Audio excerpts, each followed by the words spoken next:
Pasado alas 10 ng umaga na mabalot ng tensyon ng bahagi ng Cayetano Boulevard, Panday Creekside, Barangay Palingon, Tipas, Taguig City.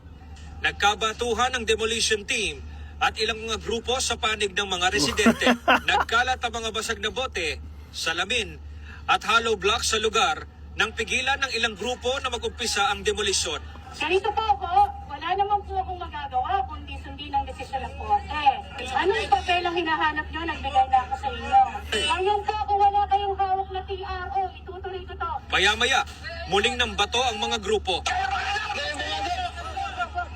Kaya dito na sila pinasok ng mga pulis. 6 mga arestado kabilang ang isang menor de edad. 6 din ang inisyal na nasugatan mula sa demolition team.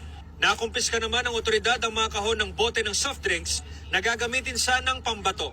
Nakuha rin ang mga plastic na may lamang ihi at sili. May ebidensya tayo. Nakita naman natin binabato yung mga demolition team. Binabato kami. May mga ebidensya tayo. Nandun yung napakaraming mga empty bottles sa mga soft drinks, beer.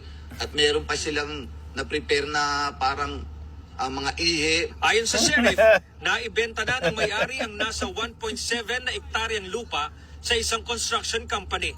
Pero nakatayo sa lupa ang nasa 300 bahay. Ilang beses na rin umanong binigyan ng palugit ang mga nag-okupa sa lugar. Marso 2023 pa umano nang magkaroon ng pag-uusap ang sheriff at ang samahan ng mga residente. At itong Disyembre ng nakaraang taon, nag-issue na ng final notice to vacate ang korte kung saan binibigyan sila ng 10 days to voluntary vacate. Itong Pebrero, nagkaroon rin umano ng konsultasyon at binigyan pa umano ng tig 40,000 kada pamilya ang mga nag-ookupa sa lupa. Hindi silang dinigyan ng desisyon. Desisyon galing sa RTC. Nag-appeal sila. Denied. CA. Nag-appeal ulit sila sa SC. Denied pa rin. Ang ilang residente wala nang nagawa at napaiyak na lang. Masakit. Masakit, mahirap ulit mag-umpisa eh. Kinangina nung ginawa nyo sa pera. Ganun talaga, wala tayong magagawa. Wala nang magagawa, lang manlaban pa. Maharap sa reklamong physical injury. Kingina, hindi mo pwedeng kampihan yung mga squatter dito. Unang-una may palugid. May desisyon sa korte. Nagbigay pa ng cash rewards. Tapos ngayon sila pa rin yung biktima. At umaasal ng ganyan.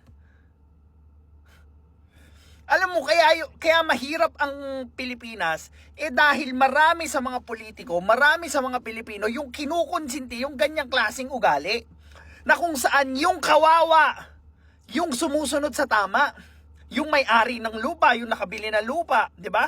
Biruin mo, squatter ka na, ikaw pa bibigyan ng pera, oh my God! Ba't ba ako magtatrabaho? Maging squatter na lang ako. Ang daming benefits ng pagiging mahirap, oh. Kaya walang asenso yung Pilipino eh. Kinukonsinti natin yung ganong mindset. Ay, gising Pilipinas.